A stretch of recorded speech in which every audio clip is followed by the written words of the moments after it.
Assalamualaikum warahmatullahi wabarakatuh.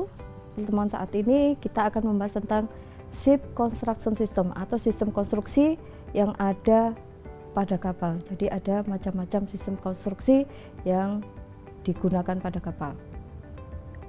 Seperti yang tampakkan pada layar, di sini ada sistem konstruksi. Jadi sistem konstruksi ini berlaku pada bagian-bagian kapal secara memanjang ya.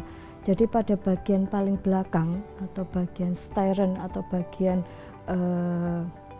belakang kapal, pada bagian yang di situ di belakangnya stern tube bulkhead atau di belakangnya sekat buritan, itu berlaku sistem konstruksinya adalah melintang.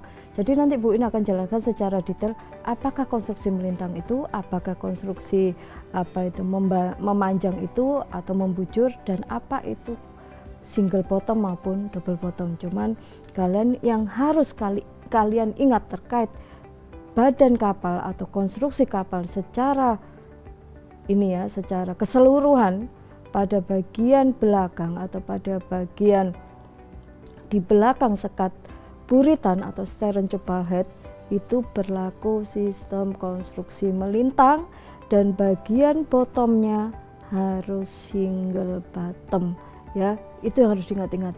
Konstruksi pada bagian melintang, pada bagian belakang kapal yaitu melintang, dan bottomnya harus single bottom. Untuk bagian tengah kapal, yaitu tengah kapal itu pada bagian dibatasi oleh sekat buritan atau stern tube bulkhead dan collision bulkhead atau sekat haluan, itu bisa berlaku melintang atau memanjang. Jadi memujur ini maksudnya adalah memanjang ya.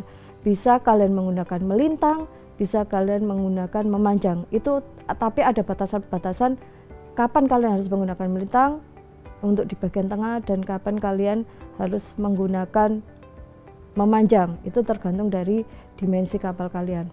Kemudian bagian bottomnya pun di situ juga bisa berlaku untuk single bottom maupun juga double bottom. Tapi ini juga berlaku terkait dimensi kapalnya. Jadi ukuran kapal akan menentukan sistem konstruksi yang akan diberlakukan pada kapalnya.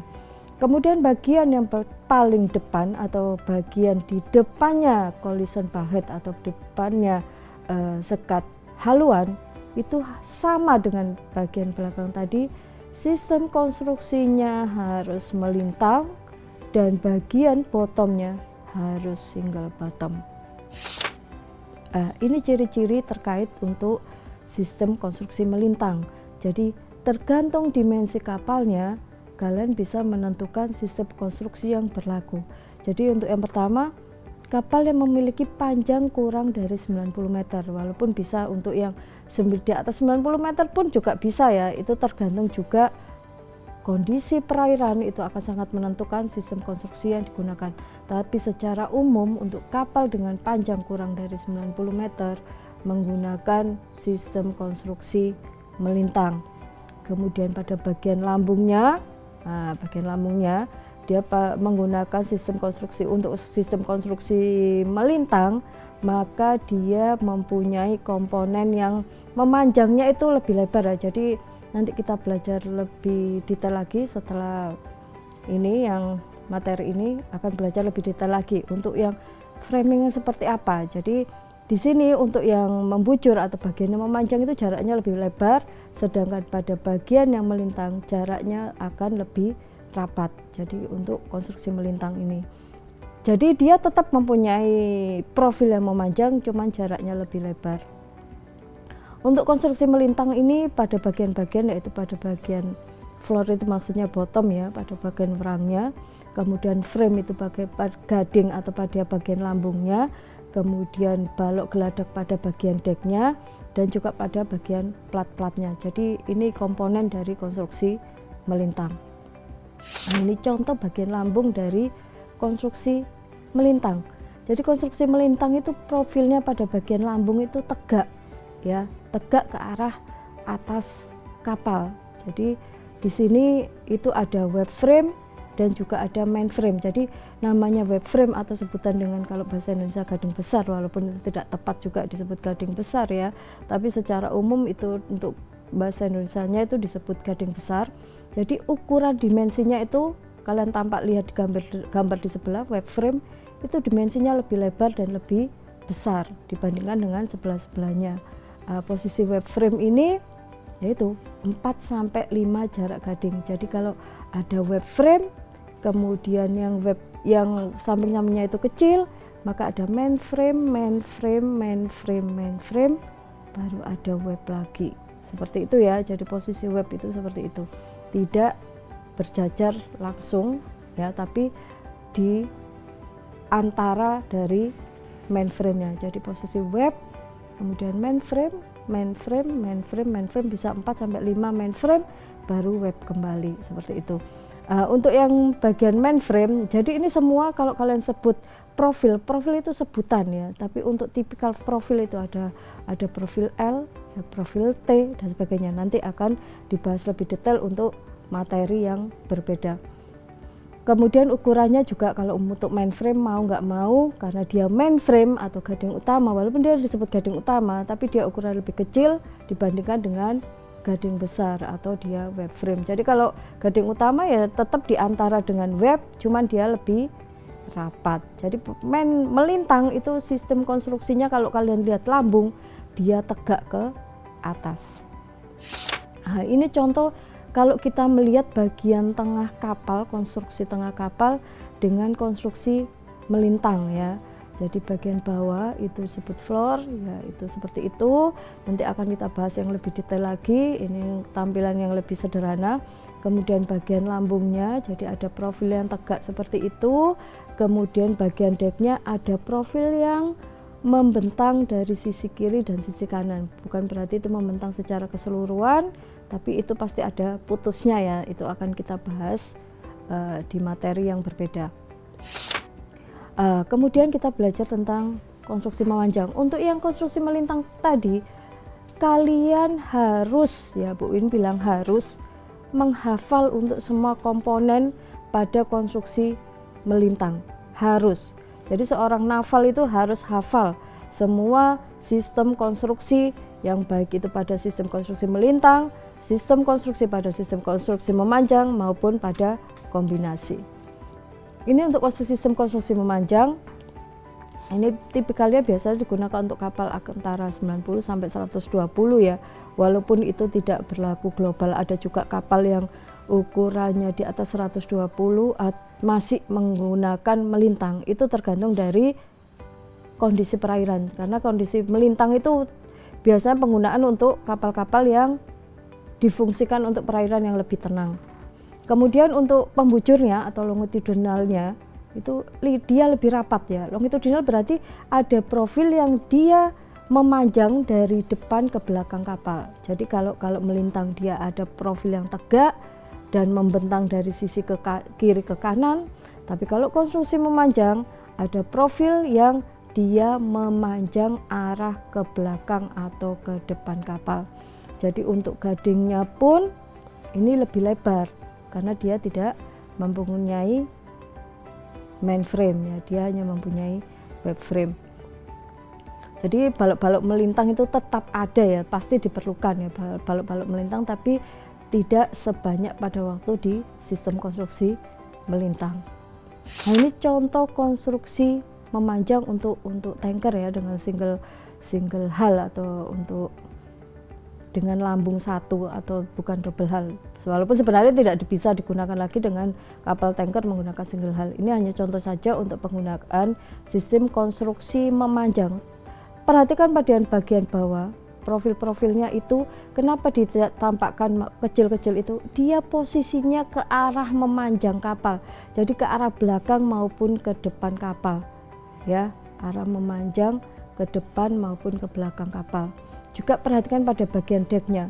Decknya ini juga sama, dia ada profil-profil yang ada pada bagian memanjang yang ke arah depan dan ke arah belakang. Jadi profilnya tidak membentang ke sisi kiri ke arah sisi kanan kapal. Itu tipikal untuk konstruksi memanjang. Yang terakhir ini, jadi kalian harus benar-benar menguasai ya. Jadi apa yang Bu Win sampaikan walaupun ini hanya singkat, kalian harus lebih mengeksplor diri untuk membaca referensi-referensi lain terkait sistem konstruksi melintang, sistem konstruksi memanjang maupun dengan sistem konstruksi kombinasi. Sistem konstruksi kombinasi ini berarti dia menggabungkan dua sistem konstruksi memanjang dan konstruksi melintang menjadi satu. Cuman pada bagian-bagian tertentu saja. Jadi bukan berarti konstruksi memanjang dan melintang dijadikan pada satu bagian yang sama. Tidak seperti itu ya. Jadi ada bagian-bagian yang dia menggunakan konstruksi memanjang, ada bagian-bagiannya juga dia menggunakan konstruksi melintang. Ini tipikalnya untuk kapal-kapal di atas 120 ya. Biasanya untuk kapal-kapal juga untuk yang dia beroperasinya untuk perairan yang lebih fluktuatif ya, yang gelombangnya yang tinggi dan sebagainya ya, yang sering terjadi badai dan sebagainya. Karena sistem konstruksi ini lebih kuat karena diperkuat dengan sistem konstruksi yang memanjang maupun melintangnya. Karena kombinasi mau nggak mau dia ada gabungan antara konstruksi melintang dan memanjang ya. Itu di bagian yang kita bahas ini adalah bagian tengah. Tapi kalian harus ingat yang di awal tadi Bu Win sampaikan, bagian di belakang setelah sekat buritan itu tetap melintang dan single bottom, dan bagian depan setelah di depannya sekat haluan itu harus melintang dan single bottom. Jadi ini yang Bu In bahas tadi adalah bagian-bagian pada midshipnya. Jadi untuk kombinasi ini berlaku untuk yang bagian midship saja, bagian depan dan belakang tetap menggunakan melintang. Jadi tipikal konstruksi untuk kombinasi dia tetap untuk longitudinalnya ini sama dengan untuk bagian lambung ya, ini hampir sama dengan melintang, tapi pada bagian bottom maupun decknya dia sama dengan konstruksi memanjang. Ini contoh dari konstruksi kapal dengan kombinasi ya, sistem konstruksi kombinasi. Perhatikan pada bagian bottomnya, dia ada profil-profil yang kecil tadi, yang kalau kalian melihat di 2 dimensi tadi, itu profil yang tampak kecil-kecil tadi, itu dia profil yang memanjang ke arah depan dan belakang kapal. Ini tipikal konstruksi memanjang. Tapi perhatikan pada bagian bottomnya, pada bagian lambungnya, itu di bottomnya ya, ada profil yang memanjang. Perhatikan pada bagian lambungnya, lambung yang sisi tegak itu dia ada profil-profilnya berdiri, tidak arah memanjang kapal. Dia konstruksi melintang. Dan sekarang perhatikan pada bagian decknya itu juga profil-profilnya adalah kecil-kecil arah memanjang. Jadi kombinasi adalah pada bagian bottomnya menggunakan konstruksi memanjang, pada bagian lambungnya yang berdiri itu menggunakan konstruksi melintang, dan pada bagian decknya menggunakan konstruksi memanjang. Jadi kombinasi itu pada bagian bottom dan deck memanjang, lambungnya melintang ya. Itu harus kalian ingat sampai kapanpun. Jadi mata kuliah konstruksi tidak digunakan pada hanya perkuliahan, pada kalian saat bekerja mata kuliah ini akan kalian gunakan terus selama kalian bekerja pada bidang perkapalan. Itu saja yang bisa Bu In sampaikan. Untuk materi yang lebih detail akan Bu In sampaikan di kelas. Baik, Bu In telah sampaikan materi terkait topik tentang ship construction system, di mana kita sudah mengetahui bahwa ada 3 sistem konstruksi yang berlaku pada badan kapal secara keseluruhan, yaitu melintang, memanjang, dan campuran. Kalian harus ingat masing-masing setiap sistem konstruksi, baik pada itu melintang, memanjang, dan campuran, dan pada bagian mana saja dia diberlakukan melintang, diberlakukan memanjang, berlakukan kombinasi. Itu saja. Untuk pembahasan lebih detail akan kita bahas di kelas. Assalamualaikum warahmatullahi wabarakatuh.